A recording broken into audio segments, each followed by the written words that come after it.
नमस्कार, राधे राधे। पिता के घर में रहने वाली कन्या कौन सा पाप करती हैं? एक बार पार्वती माता पृथ्वीलोक पर भ्रमण करके भगवान शिव के पास आती हैं और कहती हैं, हे प्रभु, आज मैं पृथ्वीलोक पर भ्रमण कर रही थी, तब मैंने देखा कि कुछ कन्याएं अपने पिता के घर में कई अधिक समय से रह रही हैं, जबकि पिछले युगों में कन्याओं का विवाह कम आयु में होता था और वह तभी से अपने पति के घर में रहने को जाती थी। तथा मैंने एक विचित्र घटना भी देखा है कि कई सारी कन्याएं विवाह के बाद भी पिता के घर में लंबे समय तक या बार बार पिता के घर रहने को जाती है। हे प्रभु, मैं जानना चाहती हूँ कि क्या एक पिता के घर में कुंवारी कन्या का कई अधिक समय तक रहना सही होता है या नहीं? कौन सी आयु में कन्या का विवाह करना योग्य है और विवाह के बाद कन्याओं का पिता के घर में रहने से कौन सा पाप लगता है? हे प्रभु, आज आप ही जगत के सत्य और सत्य ही शिव ही आदि और अनंत हैं। कृपया करें और मेरी जिज्ञासा को शांत करें। तब भगवान शिव मुस्कुराते हुए बोले, हे देवी, आज आपने जो प्रश्न किया है वह समस्त मानव जाति के कल्याण हेतु अत्यंत महत्वपूर्ण है। आज मैं आपको इन सारी प्रश्नों के उत्तर एक सच्ची घटना के माध्यम से देता हूँ। यह कथा मेरे प्रभु श्री कृष्ण के काल द्वापर युग के है। हे देवी पार्वती, आप इस कथा को ध्यान से सुने। जो प्राणी इस कथा को श्रवण तथा प्रसार करता है उनके 1000 अपराध 100 अपराध माफ करता हूँ और मृत्यु के बाद वह प्राणी अनंत काल तक मेरे साथ कैलाश में वास करता है। तब माता पार्वती कहती है, प्रभु, इस कथा का मैं ध्यान से सुन रही हूँ, इस कथा का प्रसार भी करूँगी, कृपया कर आप इस कथा को सुनाना प्रारंभ कीजिए। तब भगवान शिव कहते हैं, हे देवी, यह 28वें द्वापर युग की घटना युद्ध कुल श्रेष्ठ वीर उग्रसेन यहाँ जो घटना घटित होने वाली है उसी का वह भूतकाल के रूप में वर्णन करूँगा। मथुरा नाम की नगरी में वहाँ उग्रसेन नाम वाले राजा थे जो शत्रु विजय संपूर्ण धर्मों में तत्पर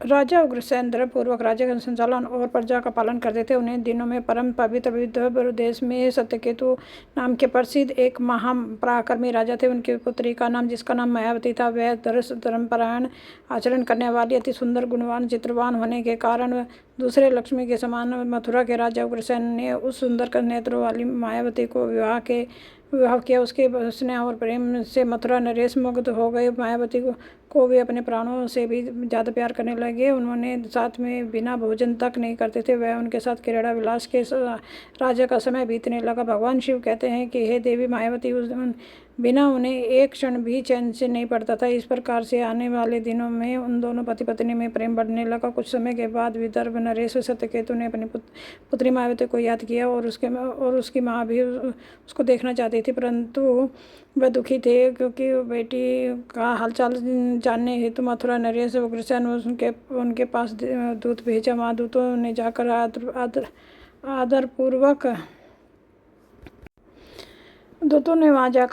राजा उग्रसेन से कहा, महाराज, विदर्भ नरेश सत्यकेतु ने अपनी कन्या और उस राज्य की महारानी के कुशल समाचार जानने हेतु हमें यहाँ भेजा है। आपको हमारा सादर प्रणाम। आप अगर उनका प्रेम और स्नेहपूर्वक अनुरोध आप स्वीकार करें तो राजकुमारी मायावती को उनके यहाँ भेजने की व्यवस्था कीजिए। वह अपनी पुत्री को देखना चाहते हैं। राजा उग्रसेन ने जब दूतों के मुँह से यह बात सुनी तो वे भी प्रसन्न हो गए, क्योंकि वे भी चाहते थे कि रानी मायावती आराम करें। अपनी पत्नी मायावती को विदर्भ राजा के यहाँ भेज दिया। पत्नी के भेजने पर मायावती बड़ी खुशी के साथ अपने मायके आ गई। वहाँ पहुंचकर उन्होंने पिता के चरणों में प्रणाम किया। उनके आने से महाराज सत्यकेतु को भी बड़ी प्रसन्नता हुई। रानी मायावती वहाँ अपनी सखियों के साथ मंत्रमुग्ध होकर घूमने लगी। पहले की भांति घर, वन, तालाब और राज्य में विहार करने लगी, क्योंकि विवाह के बाद पहली बार वह अपने पिता के यहाँ आई थी। यहाँ आकर वह फिर से बालिका बन गई और कुछ दिन बीतने के बाद वह भूल गई कि उनका विवाह हो चुका है। उनके बर्ताव से अब लज्जा का, संकोच का भाव नहीं रहा। वह फिर भगवान शिव कहते हैं कि हे देवी, एक दिन की बात है, रानी मायावती अपनी सखियों के साथ एक सुंदर पर्वत की ओर पर सैर करने के लिए वहाँ एक रमणीय वन दिखाई दिया जो केलों के उद्यान से शोभा पा रहा था। उस पर भी फूलों की बहार थी।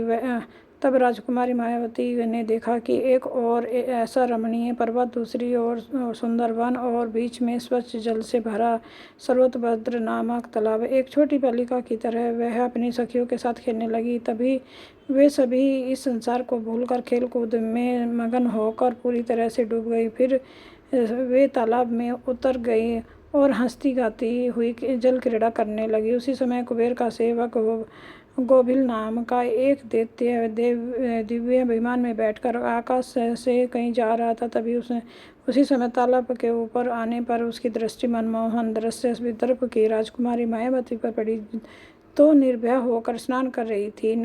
गोभिल के पास दिव्य शक्ति होने के कारण उसने निश्चित रूप से जान लिया कि वह विदर्भ नरेश की कन्या और महाराज उग्रसेन की प्यारी पत्नी। तब वह मन ही मन कहने लगा, यह तो पतिव्रता होने के कारण आत्मबल से ही सुरक्षित है। किसी भी पुरुषों के लिए ऐसे प्राप्त करना अत्यंत कठिन है। उग्रसेन अत्यंत महामूर्ख है जो उसने ऐसी सुंदर पत्नी को मायके भेज दिया है। अब वह पतिव्रता नारी पराये पुरुष के लिए दुर्लभ है। इस कामदेव मुझे अत्यंत पीड़ा दे रहा है। मैं किस प्रकार से उसके निकट जाऊं, ऐसा कैसा उसका भोग करूं। भगवान शिव कहते हैं, देवी राजकुमारी मायावती की सुंदरता पर मोहित दानव गहरी सोच में पड़ गया और वहाँ फिर उसने अपने लिए एक उपाय निकाल लिया। वह दानव गोभिल ने महाराज उग्रसेन का माया में रूप धारण कर लिया और वही अंग वैसे ही वस्त्र, उसी तरह का भेष और वही अवस्था पूर्ण रूप से राजउग्रसेन होकर वह पर्वत के शिखर पर उतरा और फिर अशोक वृक्ष के छाया में शिला के ऊपर बैठकर उसने मधुर स्वर से संगीत सुरों को छेड़ दिया।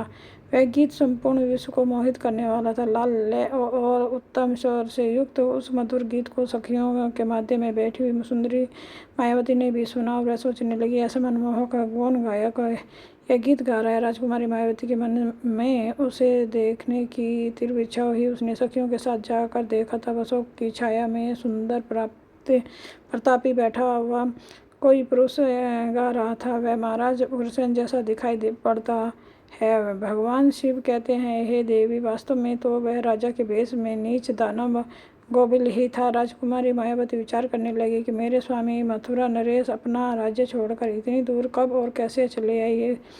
वह इस प्रकार से सोच ही रही थी कि उस पापी ने स्वयं ही पुकारा, हे प्रिया, आओ, तुम्हारे बिना मैं नहीं जी सकता। तुमसे अलग होकर मेरे लिए इस प्रिय जीवन का व्यतीत करना भी असंभव सा हो रहा है। तुम्हारे स्नेह से मुझे मोह लिया है। मैं तुम्हें छोड़कर कहीं भी नहीं रह सकता। अपने पति का रूपधारी दानव को ऐसा कहने पर राजकुमारी मायावती थोड़ी सी लज्जित होकर उनके पास सामने गई। वह दानव राजकुमारी मायावती को हाथ जोड़कर उसे एकांत स्थान में ले गया और वहाँ अपनी इच्छा के अनुसार उसका भोग किया। महाराज उग्रसेन के गुप्त अंग में कुछ खास निशानी थी, उस पुरुष में दिखाई नहीं दी। उसे राजकुमारी मायावती के मन में उसके प्रति संदेह उत्पन्न हुआ। राजकुमारी मायावती ने वस्त्र संभाल कर पहन लिए और किंतु उसके हृदय में इस घटना से बड़ा दुख हुआ। मायावती की आंखें भर आई और वह श्राप देने लगी। उद्धत होकर बोली, हे दुराचारी, तूने मेरे पास आकर मेरे साथ छल किया। धर्म शरीर से अपवित्र करके मुझे उत्तम पतिव्रता नाश कर दिया है। यह मेरा प्रभाव देख ले, तुझे अत्यंत कठोर श्राप दूंगी। राजकुमारी मायावती की बात सुनकर दानव गोभिल गए पवित्रता नारी भगवान विष्णु तथा उत्तम ब्राह्मण से भय से समस्त राक्षस दानव दूर भागते हैं। तो दानव धर्म के अनुसार इस पृथ्वी पर विचरण कर रहा हूँ। पहले ही मेरे दोष विचार करो। इस अपराध के लिए मुझे क्षमा कर श्राप देना चाहती हो तो? राजकुमारी मायावती बोली, हे पापी दानव, मैं साध्वी पवित्रता हूँ। मेरे मन में केवल मेरे पति की कामना रहती है। मैं सदा उन्हीं के लिए तपस्या किया करती हूँ। मैं अपने धर्म मार्ग पर स्थित हूँ, किंतु तूने माया रचकर मेरे धर्म के साथ मुझे नष्ट कर दिया। इसलिए हे दुष्ट दानव, तुझे मैं भस्म कर डालूंगी। इस पर गोभिल बोला, राजकुमारी, यदि तुम उचित समझो तो यह बात ध्यान से सुनो। मैं धर्म और की बात कर रहा हूँ। जो स्त्री प्रतिदिन मन, वाणी और काम से अपने पति की सेवा करती है, पति के संतुष्ट रहने पर स्वयं भी संतोष का अनुभव करती है, पति क्रोधी होने पर भी उसे कभी नहीं छोड़ती, वैसे दोषों का गुणों को ध्यान में रखती है, तो पति के सभी कर्मों में आगे रहती है, वही नारी पतिव्रता कही जाती है। यदि स्त्री इस लोक में अपना कल्याण करना चाहती है तो पतित घोर रोगी अंगहीन कोढ़ी सब धर्मों से रहित तथा पापी पति का भी परित्याग ना करे। जो पति को छोड़कर जाती है, दूसरे का कामों में मन लगाती है, वह संसार में से सब धर्मों के बहिष्कृत व्यभिचारिणी समझी जाती है। भगवान के शिव कहते हैं, हे देवी गोविल आगे कहता है, मुझे वेद व शास्त्रों द्वारा अपने गुरु के द्वारा प्राप्त धर्म का ज्ञान है। अग्रस्त धर्म का परित्याग करके पति की सेवा छोड़कर यह किस लिए आई हो? तुम इतना होने के बावजूद भी अपने ही मुँह से कहती हो मैं पतिव्रता हूँ। कर्म से तो तुम्हें पतिव्रता सा छोटा सा भी अंश नहीं दिखाई देता। तुम डर भय छोड़कर पर्वत के वन में मतवाली होकर घूमती फिरती हो, इसलिए तुम पापी नहीं हो।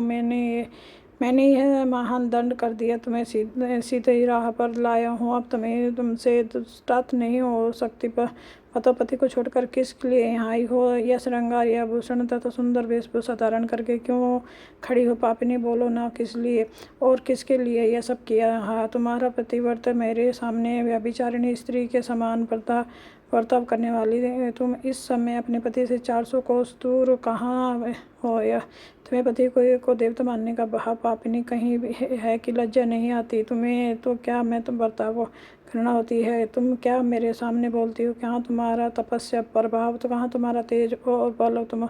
आज तुम्हें अपना बल और पराक्रम दिखाऊंगा। तब राजकुमारी मति बोली कि ये नीचासुर, मेरे पिता ने स्नेहवश मुझे अपने पति के से यहाँ बुलाया।